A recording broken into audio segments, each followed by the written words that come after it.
listening to Inclusive AF with Jackye Clayton and Katee Van Horn.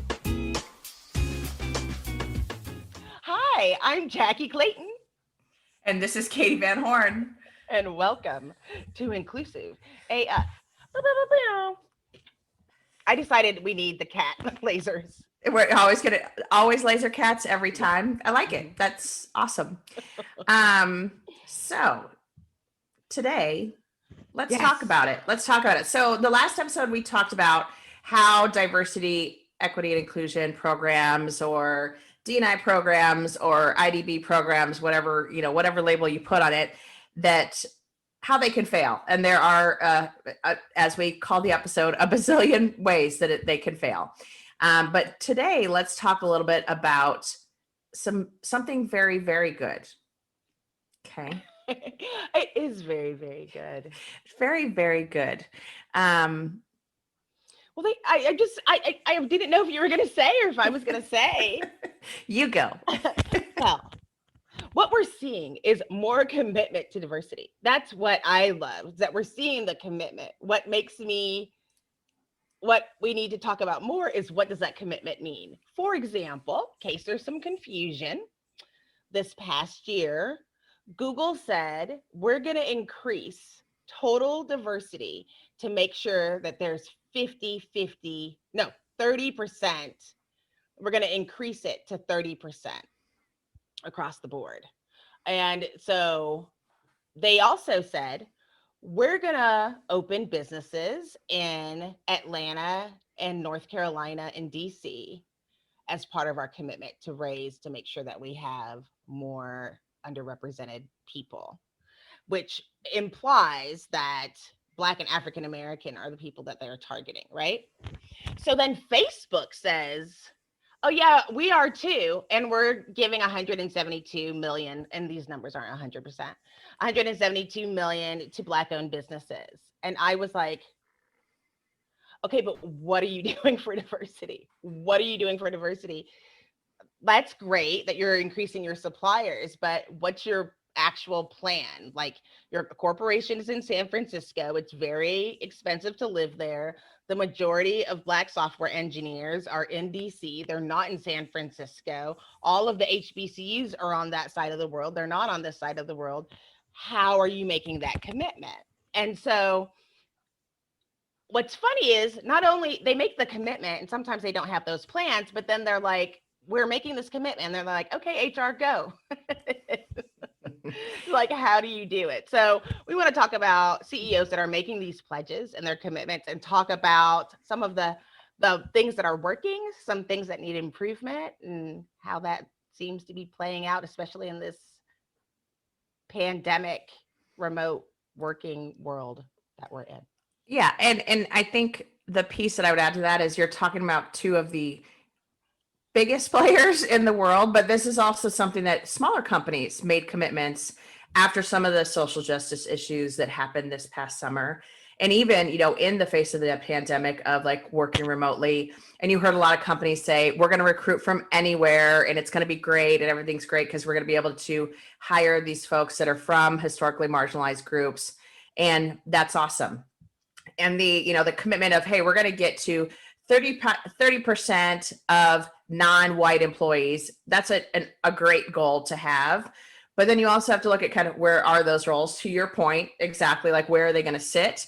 Where are you going to recruit from? So I think it's a great idea to just, exactly what you said. Let's talk a little bit about, how do you actually get from, we made a commitment, the CEO sent out something internally, externally, however, and now we need to actually back that up with action. So what action do we need to take? How do we take it? All of those things. And so, yeah, usually it is, hey, HR, hey, we made this commitment. Good luck. Yeah. Oh, by the way, we're not giving you a budget, FYI. Yeah. Oh, and you only get a bonus if you achieve it. Right. Even though we have no idea if it's possible. Good luck. I think that's the biggest thing that I noticed with organizations from where I sit, because I do data-driven diversity, right? So where I sit, I am like, okay, I think it's really great that you want to do that, Mutual of Omaha, Nebraska. However, you might have some challenges, because you really have to look at how you got here. Mm-hmm. I worked with a company that's been in business for over 200 years, family ran. Like every startup started with family and friends, and that is how they've grown. And so they literally from the top said, we are starting to hire diverse populations at the top. And people were pissed, right? People were mad, but you have to, I think that you have to look at your organization. How did you get there? And what is the diversity today? And how is it broken down within various places in your work? Because we look at a work as a whole, but maybe it's the software developers where you need the most work, or maybe is it marketing? Is it accounting? So you have to know exactly where you're going to start, where you're going to make the greatest impact, what needs the biggest support. Absolutely. And I think you just named one that I think is very critical, and it's what's going on currently and what have you done historically? Meaning, have you always promoted from the bottom? Has it always been family that have gotten those top promotions, all of those things? Because this is where, when you start to make some of these changes or actually take action, you're going to see people that are going, what the heck is going on? And a lot of times what you'll see is that pushback, it will come from folks that have been with the organization for a while, like, hey, I put in my time. This is how it's always been done. Why are we now changing things? I deserve to also have that opportunity. And so you have like this shift in the way that you're thinking about stuff that we need to just be aware of. That's where the communication comes into play. And of course, we talk about communication pretty much in every episode, but what have you done in the past? And it is as you just said, what's the current status of like where your company is? And even, thinking about Nebraska, what is the current state of Nebraska? Like, can you actually recruit folks from marginalized groups in Omaha, Nebraska, or do you need to look outside and look other places? Which I love that, Google and Amazon have talked about, creating locations that are more diverse to build up their populations. And then it's, how do you do that? So I think that's a great place, is just to start with, where are we today? Because I think a lot of times people also jump to action. And I think that has happened a little bit where folks went, oh, we just need to do something, anything.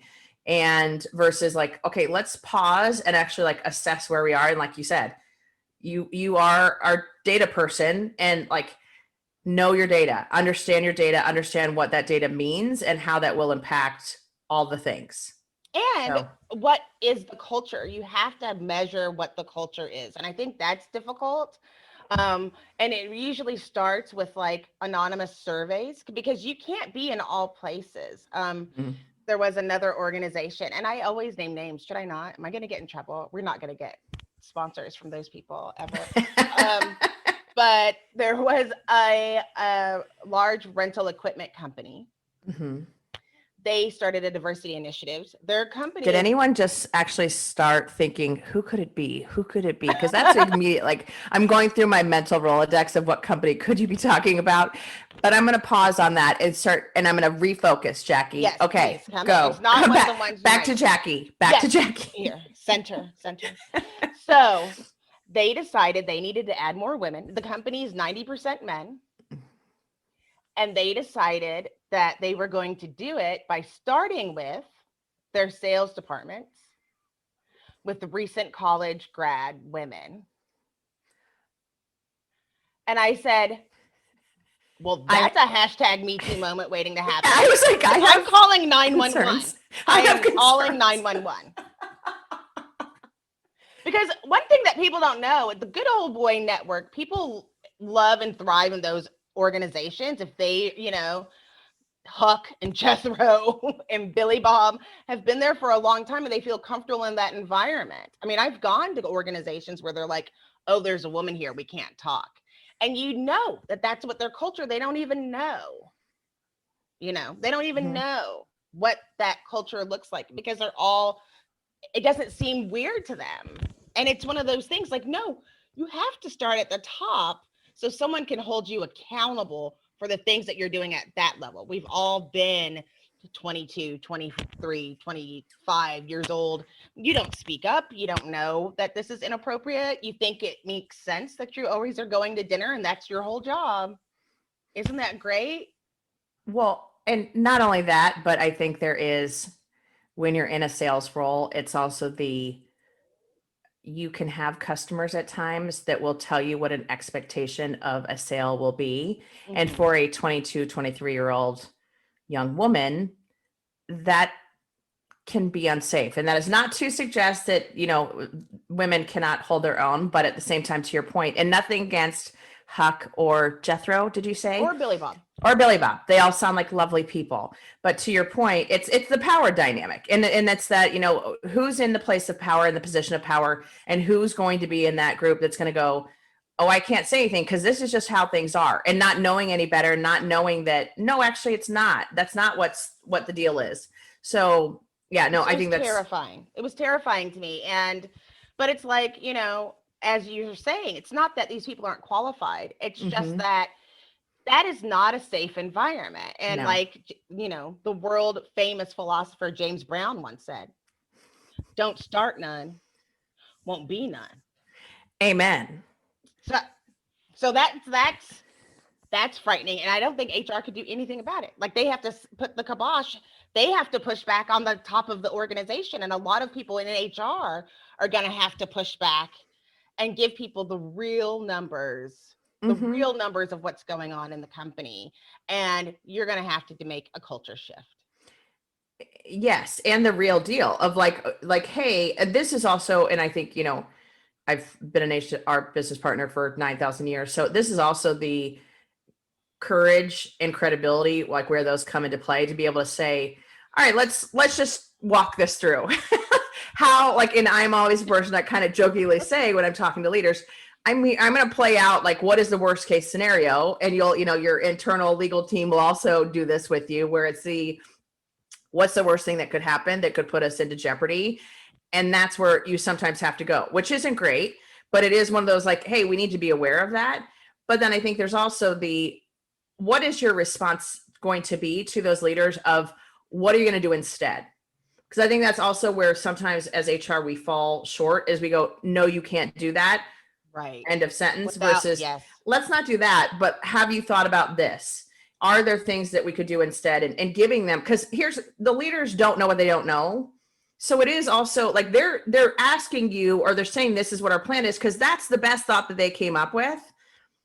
So going through that little journey with them a little bit, but then also saying, here's what I would recommend instead. And to your point, like, let's talk about some senior roles that we have. Who could we place in those roles that could help to drive the culture and help to drive the direction of some of this? And even if it's like, hey, we're going to get a female head of sales that's going to be there to mentor. If that is the path they decide to go, is, hey, we're going to hire female new college grads. Okay, great. But do you have a senior woman or senior women that they can then mentor with or be mentored by, to help them with, yes, this is okay, no, this is not okay, and some of those things? Because I mean, I'm sure that you have been subjected to this. I have been subjected to this, where it's, hey, what are you going to do? Or to your point, let's go have drinks after dinner, and oh, hey, what else, et cetera, et cetera. And then you're a female going, oh shoot, what do I do now? How do I handle this situation? How do I push back on this without injuring the company, without, putting the sale at risk or whatever it might be? And I mean, we've seen time and time again some of those horror stories of when the woman hasn't been comfortable pushing back, and how that goes down, and how just we find out on 2020. Exactly. And people have to understand, it's not about making this great tossed salad of different types of people. It's about even distribution of power and responsibility. Yeah. And so it doesn't matter if you're 80%, BIPOC, if all 80% work in customer service. Absolutely. Yes. And I think that's something that so many companies, and I think so many recruiters, their first thought, and it's a great thought, and it is one step in the equation of what should we do, is, okay, let's start with that intern class or that new college grad group to like make sure it is more diverse, versus, to your point, starting at the top and going, where are there some roles where we can consider whoever Or we are even missing. offices, like what Right. offices are in a more diverse area, like where you Mm-hmm. have that support, because it it it just has to do without planning, without having the plan, and it doesn't make a statement.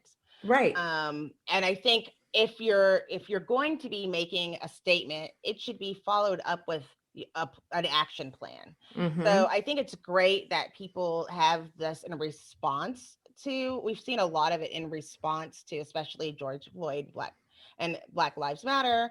Um, we've seen a lot of response, but you have to follow it up with a, how are we going to do that? Because Right. we know there's people, we've seen it over and over again where people are saying, making these commitments, and then looking to people within diversity saying, okay, can you do that? And it's usually, someone who doesn't have a lot of experience that says, yeah, that seems reasonable, only to find out it's tough. You Right. have to have a plan, and you have to have your diversity of thought as a diversity professional of how this Mm-hmm. could go. Hi, I'm Carmen Hudson. I'm the host of the Recruiting Book Club, and we're starting our second season. I'm so excited to bring to you another set of guests of recruiters who have written books. We are excited to have some very special guests this season. We've got Shally, we've got Craig Fisher, James Ellis, and quite a few other people that we're going to bring on board to tell us about what they wrote, why they wrote it, and maybe we'll veer off into a conversation about recruiting on all types of topics and subjects that happen in our industry. So I hope you can join us. I'm excited. Right.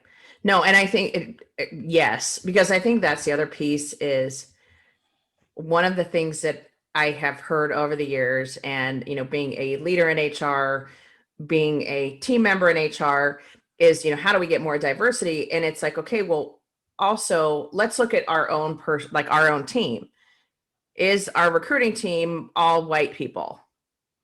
Okay, well, that would be the place we actually need to start, or hey, is our business partner team or whoever, and not that I'm not suggesting you, and I want to talk about this, not right this second, but just not suggesting you do anything weird or funky to try and get more diversity just for the sake of diversity. But it's what are you doing within HR? And I mean, we know obviously that predominantly HR is female dominated, except for in leadership roles. Right. And so that's a perfect example of who's leading these different teams. And same thing in the ranks of engineers. In marketing, you usually have a male head of marketing and then a team of females. Sometimes your CMO is a female, which is awesome and amazing, and that's what we would drive. But being thoughtful about that, and kind of each head of your department, what are they doing and who are they? So yay, yes, for sure. But I think also for recruiters, and I think this is a question you get a lot, so I'm going to ask it, and kind of I'll share my stuff, and I want you to share as well, because one of the other things that I hear quite a bit, and this is obviously something that you do for your day job, is that's great, Katee, but where do we actually find diverse talent? And you just, you said, hey, opening offices in different locations. Mm-hmm. And I think that is a great place to start. But I also think you can't just go sit in Detroit and think that all of a sudden you're going to hire all of the Black people and think that everything's going to be solved and it'll be great. Because the other part is you have to look at where, like, all of the surrounding topics, and I'm going to use Detroit as the example. Detroit is a city similar to like a Chicago, and I think Atlanta is this way as well, where it's such a divide between races that you can't sit in certain places in Detroit and actually be able to get people to the job every day that are people of color, because of the wealth gap. There's the wealth gap, but also there's no transportation options. Right. If they don't have their own car, there's not a bus that they can jump on. Right. There's not a, light rail, whatever it might be. Similar situation in some of these other cities. I think Atlanta has done more for that, but I think it's one of those things you also have to be considerate of, okay, so if we go to a Houston or a wherever, can we actually hire people that will be able to show up for these roles? And I never like to go with hey, can we actually find the talent? Because yeah, you can. And you can get people to move kind of anywhere if it's the right opportunity, if it's the right environment. But I think that's also something to consider. Like, to your point, you have some of the historically Black colleges and universities in the South. Where in the South would you put an office? And I just had this conversation with some friends that work at a certain company based in Minneapolis that I used to work at. And we were talking about the fact that, for their intern classes, they would have folks from historically Black colleges come and work there for the summer. And Minnesota in the summer is lovely.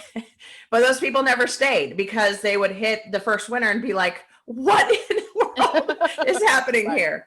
Much like I did, but that's not the point. So it's also being thoughtful about the locations and being thoughtful, not just about what the makeup, meaning, what are the race and ethnicities of the folks in that neighborhood or city or whatever, but also how are they going to get to work? What's the cost of living? What are all the things that make that location attractive or not attractive to everyone? And how do you make it so it's equitable for everyone? I will tell you, for just based on my research, if I was opening a company and I wanted to add specifically more Black or African American talent to my team, I would open in North Carolina. North Carolina A&T has the most tech. It's the cheapest place to live. It's still warm, but it's not Florida. It's got, Southern charm, but it's not Alabama. See, I just get in trouble with places. I just call people out. Yeah. But I think you know what I mean. It's like, it's not so dramatic as trying to recruit somebody from DC and then putting them in some weird place like working for Walmart in Bentonville, Arkansas, is terrifying because there's lots of pieces. So I would say when you're looking at diversity, you have to look at a couple of different things. Number one, you have to look at what are your competitors doing? Your competitors, and not necessarily the first start is that high level competitors, The second part is looking at it from a diversity standpoint. You need to know if you're losing people, where are they going? And because there are people that are within packs, right? Yeah. They went to school together or they're part of the same organization. And when you find something positive, you go. People who are listening probably know, like, it's almost at the point where me and Jeremy Roberts are like a tag team deal. Like, you get one, you get both of us. Right. So we need to look at the organizations together. Absolutely. We're support each other as coworkers. So you have to look at that. But then you also have to look again at the individual demographic of your community and the role. That's the other reason why I like North Carolina, because North Carolina already has a high population of Black African American people there. And you put that along with the HBCU that's located there. That's a large one, or Georgia Tech has more Black engineers than a lot of companies give it credit for. So you have to look at those different places. But then if you're on the other side, where are these people working? Like you just can't say, see where the talent is and where they're working and try to emulate some of that. I that's where I would look before you make these decisions. And I would also think about having remote office access rather than trying to make people relocate. Just have a feeder office. We talked about at our own company, it would be great if we had like 5 people all in one city where we could have, diverse talent, but they all had each other instead of feeling an even greater disconnect. Because we are going to have to meet. And even though it's like, oh, great, we can add diverse populations because we're remote, you're going to have to meet each other at some point. Right. People they talk to each other. And at one point they will meet one day. No, I agree. And I think it is like when you think about, so I'm going to step back and put on my weird HR hat again, because also there's the piece of like having that piece of belonging to say, who's my cohort, if you will, of folks that are in my same area. But then I think it's also just from a complete business and tax liability. You don't want 1,000 people all over the US. So you have to pay taxes in every single state, employee taxes in every single state. So it's also being thoughtful about, okay, well, hey, if we're going to target North Carolina, then let's try and target there and hire 5 or 10 people, rent an office or not, or, have a co-working space that you have some drop desks at, whatever makes sense for you. Cause I think I also love to see offices where it's like, okay, yeah, we work for so-and-so X huge company, but then we sit remotely in Phoenix, let's say, and then we all work in this co-working space together when, on the days that we come to the office. So you have that, to your point, like that team feel, but without, with people then being able to be like, no, I'm gonna work from the house today. And that's okay too. Because I think there is this, I'm very much like this. I think you're the same way. Like, we worked from home for a really long time, but it's also really nice to like be someplace where you hear other humans talking and and not your family, like interacting with other humans that are also doing business, like feel that office environment, which is great. And so how do you think about that? How do you think about, what else could you do to create those, the visual I always give people is like those ties, those strings to the person in the company. Any type of engagement string that you can create, I think is a great thing to do. And so also, I think it brings them leadership. Sorry, I was thinking about this. Like, it gives them, it empowers that person to start building on their community. Do you know what I mean? Like, if I'm like a lesbian female, I have lesbian female friends, and I went to an office where there weren't a lot and I felt uncomfortable. But if I could create a full team of my, gay friends, then it would be the place to be. And we can we would be able to build on that. We could have a bigger influence on the culture than picking someone out of their own element and then putting them someplace else and saying, oh, good luck. By the way, we celebrate Christmas here, and don't put fish in the microwave. Like, all of a sudden you're taking people out of their element and they won't be able to thrive. Right. So building a community or meeting people where they are helps build that community. And so that helps with that $172 million donation to Black businesses. Why don't you just open, in a community, open a co-working space and have your office there and build on that community? It would be cheaper. And this is brilliant. We need to get off of this podcast. Right. Start immediately. Now. I know just the place. No, but I think that's, people aren't thinking about it. Like, it has to be different. And you have to be more creative. Bringing people into your space when you've already had a problem with this doesn't make sense. No. And I think there's another piece from a belonging perspective that I think, you're hitting on it spot on. And it is also like, we talk about employee resource groups or ERGs. And I think there's also this space of like, when you're talking about smaller companies, a lot of times they're like, oh, we're going to have an ERG for this group or for that group or for this group. And you're like, how about instead you have like an ERG that's like an overarching ERG for folks that are from marginalized or underrepresented groups, that they can all come together and have the conversations and all that thing. Because when you have smaller teams to say, oh, we're going to have an African-American group and there's one person in the office is African-American, that doesn't really help your ERG or do what you need it to do. One of the things that I also love that I've seen a few companies do is have a new college grad employee resource group, so that it's basically like when you have interns come in that then convert to full-time employees, they have this sense of their cohort. They have this sense of they belong together as a group, which is also really nice. And that group also can do some really cool things. Where they can go, okay, hey, here's things to think about for the office that maybe they didn't learn in college. Or, hey, here's places that you should go if you're going to live in Seattle or if you're wherever it might be. Here's different things that you need to be aware of, starting your first job. Because I think that's another piece that, I am always the one I kind of joke around about having like, a buddy when you, as a leader, when you hire someone, giving them a buddy, and it can't be you as a leader, because it's like hey, where do I find the staples? And the employee's never going to ask the manager, where do I find the staples? Right. But they will ask their buddy, and it could be something like, hey, can I cook fish in the microwave? Where is the microwave? All those things that come up for new hires too, because I think that's another one that, that happens that we don't acknowledge or don't consider. That's really important. You're right. So, that's great. Those are great ideas, Katie.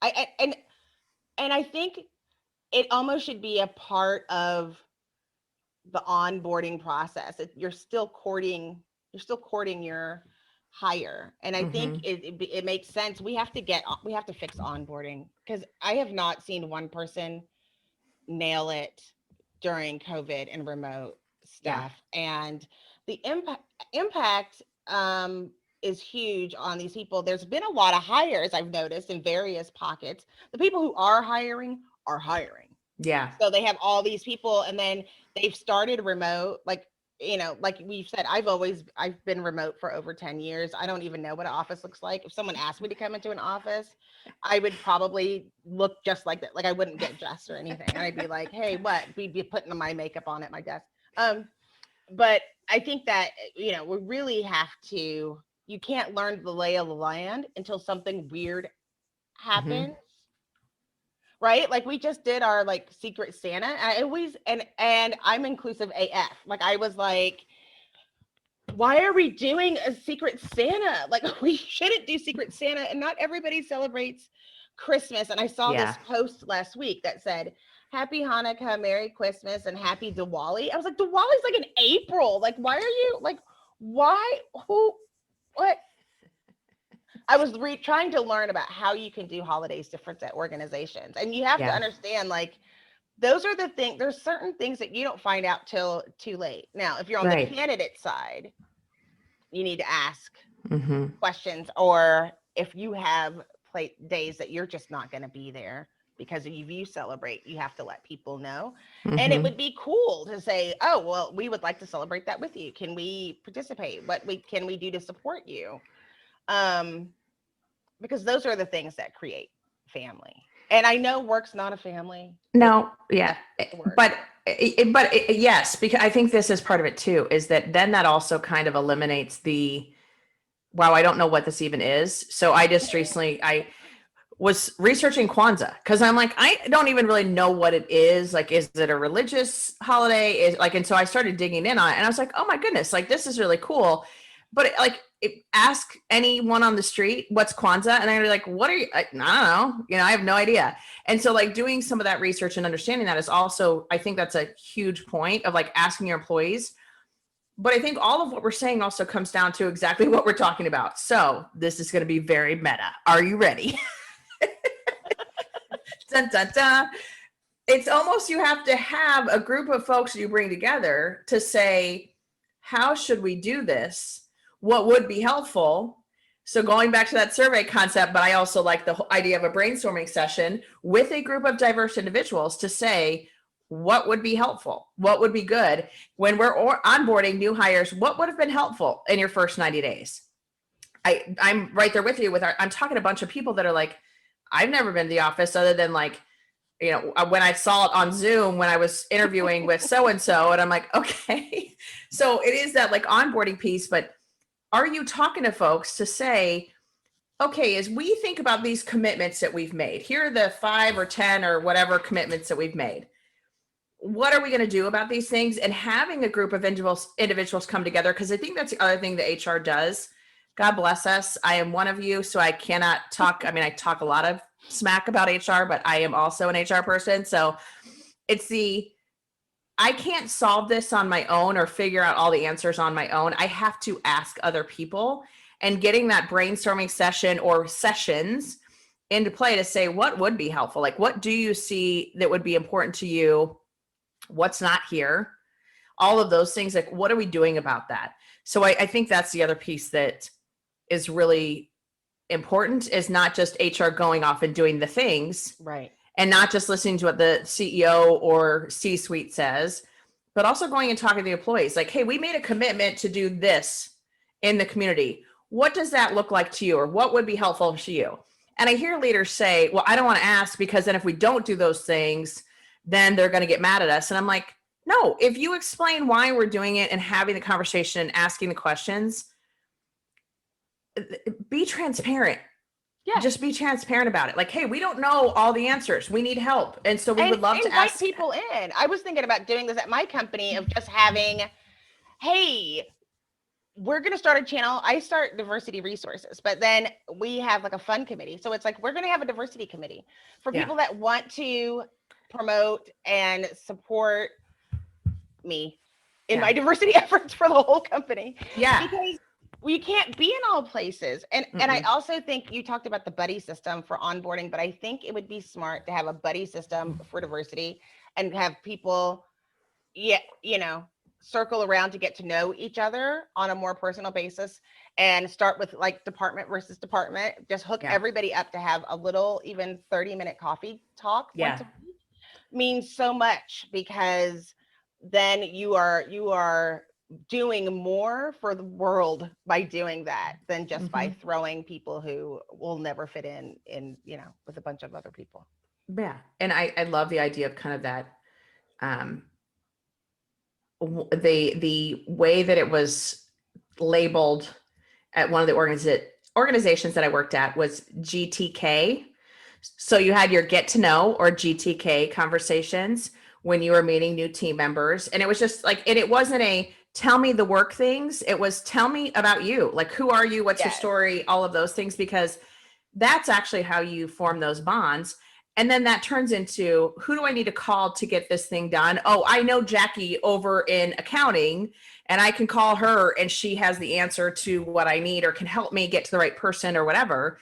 Because I think it's also like you get more work done if you start to build that network and that community up front. And I mean, the company gets more work done, not just the individual. Yes. If I know I can call Jackye in accounting because she's going to help me with whatever the thing is, I feel much more comfortable than just going, oh, I have to call accounting. I don't know anyone over there, whatever. And I think it also helps, like, I think so many companies struggle with like the silo piece. And this is even more of an issue right now because of the remoteness, that there's no longer that lunchtime conversation with people from other departments.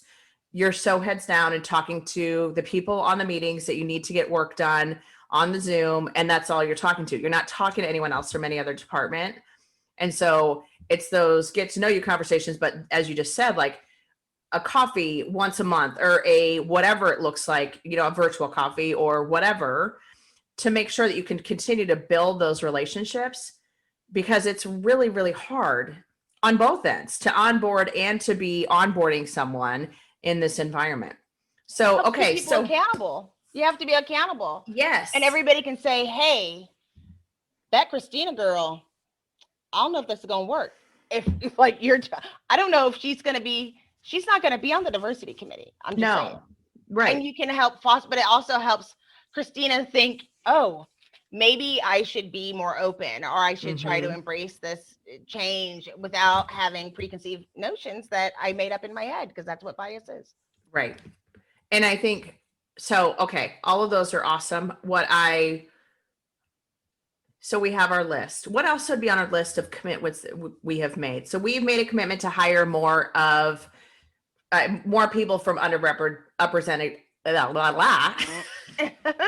more people from underrepresented groups. We've made a commitment to somehow do something for the community, because I think that's another one that comes up is, how are we interacting with the community? What are we doing to support communities of color? What are we doing to support underrepresented groups or historically marginalized groups? That's another one I hear.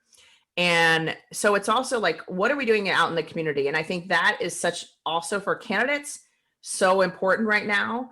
And I mean, Glassdoor, I think, has done like 2 or 3 different surveys in the last year or two about that topic of like, do candidates care if you're doing D&I stuff? Yep, they sure do. So it's also like, from a community perspective, do you look at that? Like, do you talk to companies about that when you're working with them on their recruiting stuff? No, I'm so busy. Most of the time I'm so trying to make sure that they're looking at diversity clearly that we don't get to that point. Okay. What I do help a lot is learning how to communicate. That seems to be the biggest fear factor of doing those things. But I haven't gotten to that point. Have you? I have. And I think I wasn't asking that question to set it up for me to talk. No, but I want to know, because I haven't. Because I think it's one of those things that for so many companies, and this also goes to like how D&I is approached, and you and I have talked about this, that a lot of companies approach D&I from, okay, we're going to fix the women thing first, and then we'll move on to other groups. And so this is also again, stepping back and looking bigger picture of, where are you spending charity money, or, community social responsibility, CSG, whatever your company calls it. Where are you spending that money? If you do that, if you do support communities, and what makes sense from a business perspective. So, I think, the one that Amazon that I think they're trying to do, and they're getting there slowly but surely. We need a little bit more help, but they're working on it, is helping small businesses, especially businesses that are led by people of color, women, etc., giving them opportunities to be more visible on some of their platforms. When you're searching for a dog bed, okay, well, here's a dog bed from this company, blah, blah, blah. So those are the things I think are also really good, is like, even just like from the, search algorithms on Amazon, are they proposing the right things? But I also think it's, okay, how are, like, so everyone, you all know I worked at GoDaddy. So one of the things that they have done and continue to do, which I think is amazing, is support small businesses that are around people of color. Like, how are we getting them online? Because I mean, a great example is there's a ton of Mexican restaurants here in Arizona and Phoenix. And so many of them don't have a website or don't have any way, like, it's just word of mouth. Oh, that's where you go for the best, whatever. The best tacos are at, this place. I'll tell you one day when you come here where that is, but until then, it's a secret. Only I will have. But, helping them set up their website or their Google search optimization so that they show up.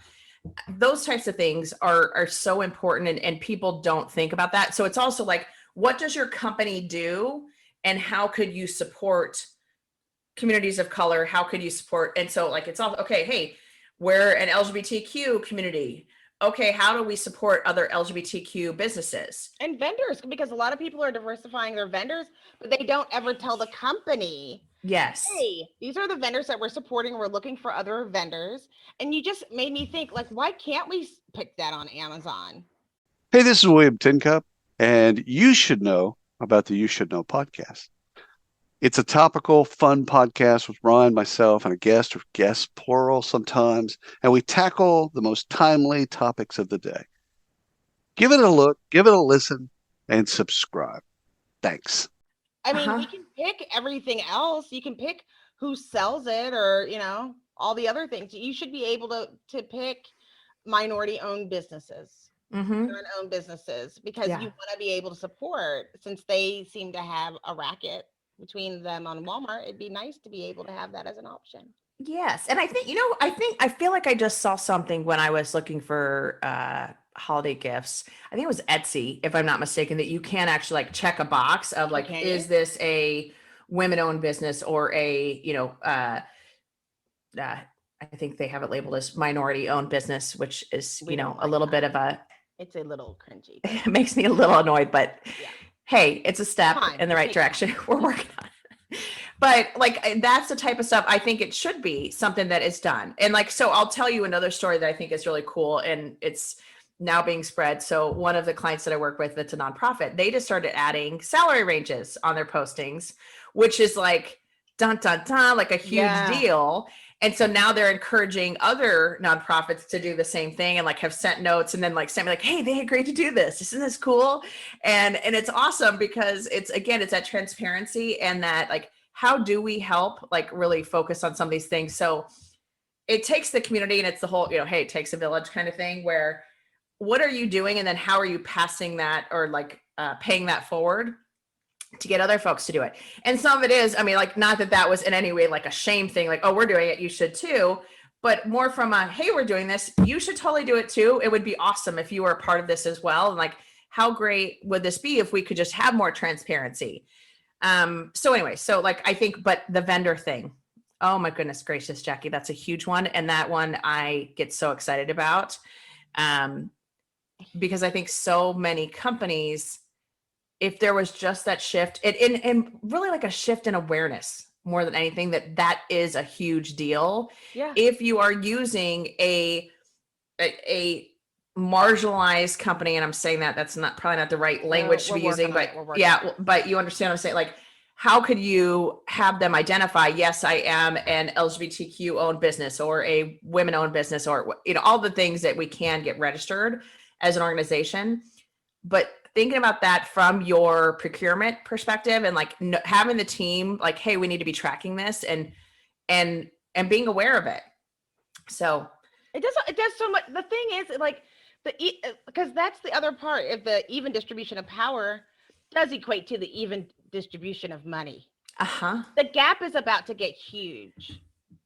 I am freaking out, as you know, and I know this isn't the topic, but I'm freaking out and keeps me up at night thinking of people being evicted and not being able to have those places, and then needing something so desperately, accepting lower wages or moving into neighborhoods where that has the resources, but it's never in the upper middle class area of town where they have these shelters and they don't have all of the resources that they need. It keeps me up at night. So here's the good news for all of you organizations thinking we can't help our communities because of COVID. You absolutely freaking can. Because they need money. They need housing. They need medical care. And you can support within your local organizations, gives them a greater opportunity to help within those communities. I'm on part of the board for, I'm in Waco. So it is the arts industry here in Waco. And I'm on the board, and we've been supporting artists because they haven't been able to do something, and we've been paying them and helping them. We gave a website so that they could sell their wares and gave them opportunities to be able to try to do those types of things.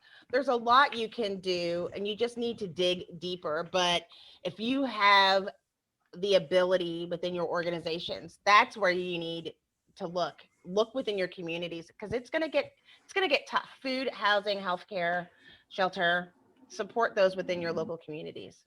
Yeah, I won't even say it's going to get tough. It is tough right now. And especially with, the dummy dum-dums in Washington, unable to figure out, is there another option for, some sort of relief for individuals? Like, it's not going to get better anytime soon. Yeah. Well, they just can't. They can't. I mean, they can't figure it out. But sorry, delete that. Delete. Where's our edit? Delete that. No. All right, bring it together here, Jackye. Jackie's fired up. That's good. I love it. But no, because of that, we're already seeing the pinch. We're already seeing folks that are like, I don't know what I'm going to do. For anyone who has the Nextdoor app, I don't know about you all, but I have been getting stuff just on the daily of hey, lost my job, haven't been able to find anything. Anyone, any help would be greatly appreciated. And those are the things that also, I think pretty much every nonprofit is struggling with, how do we carry on? How do we keep our doors open because they've lost funding because people aren't giving as much from a charity perspective. So I'm going to also, this is a completely off topic, but please, if you have not already done your tax credit for this year, please do a tax credit for this year.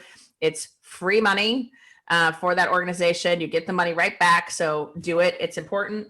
Especially this time of year as we're ending the year, we want to make sure we're doing that tax credit. But I think the things that I, just not to wrap it up, because I think there's so much more we could talk about here, and we could do this for a couple of days, kind of looking at every single area of the organization and how to do this the right way. But I think for me, we kind of have focused a lot on recruiting and kind of that onboarding and kind of the first piece in the puzzle.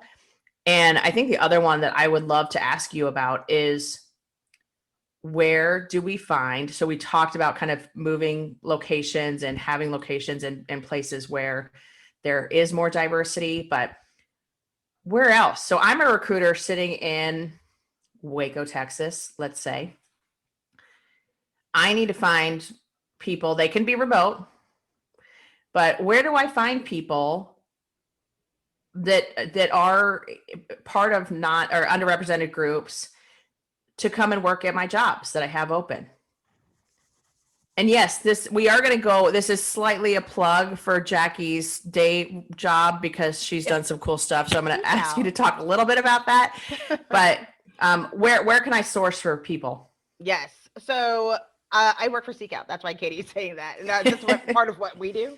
But one of the things that I find interesting is if you don't have that, you really utilize LinkedIn, but you're looking at it in a different way. So you do it you can look for LinkedIn groups. You can look at LinkedIn groups. When you do a search, you can say, maybe you're looking for LGBTQ plus and you need somebody in marketing, and you put it in, and there will be a LinkedIn group that will have people, because you don't know if that person is a member of the community, but they at least support people that are potentially an ally. So I swear I see a bug over there. So okay, yeah. There's a bug in Waco. FYI, everyone. One bug only. It's coming for Jackye. So anyway, you can go in and find people that way. Look for, I've looked at research. I've started searching scholarships that were given for particular groups. So scholarships, as you know, there will be ones for people that have learning differences, or they are a part on the autistic spectrum, right? Or there is a fraternity or sorority or a Greek organization, however you say it, that supports these various groups. There's one for gay women at ASU that started in 2013 that's gotten really big. And so it's helpful to look at the places, if you live close to a college or university, to look for organizations where people have put that they are a member of these various groups. Then you can find people that potentially are part of the community, at least support within those areas, start networking, and from there. And I think it just goes with starting with keywords. It really basically starts with going at keywords. But don't you might be surprised when you go in there on where you find various groups of people. There's also, when you're talking about LGBTQ plus, the Human Rights Coalition has a ton of resources there, and a ton of places where you can post jobs. I will tell you, I don't think it's worth the investment to post jobs that say they cater to various groups. When I'm going to Indeed if I'm looking for a job. I'm not looking at where do Black people go to look for jobs. That's just weird. And for me, I think that I don't know I have not talked to one Black person who says, oh, I found this job on blackdatascientist.com. Oh, no, I hear what you're saying, but I also would say there are some really cool groups that are they're building communities. I mean, I think the Muse was one back in the day. I think they have kind of run their course, different. but the Mom Project is another one where you have a ton of resources for moms that are trying to go back to work and it's jobs that are remote, or jobs that are part-time, or jobs that are talking about job boards. Yeah. No, I understand. I understand. I just want to clarify what you're saying, because I know what you're saying, and I just want to clarify that. I appreciate that. You make a very valid point.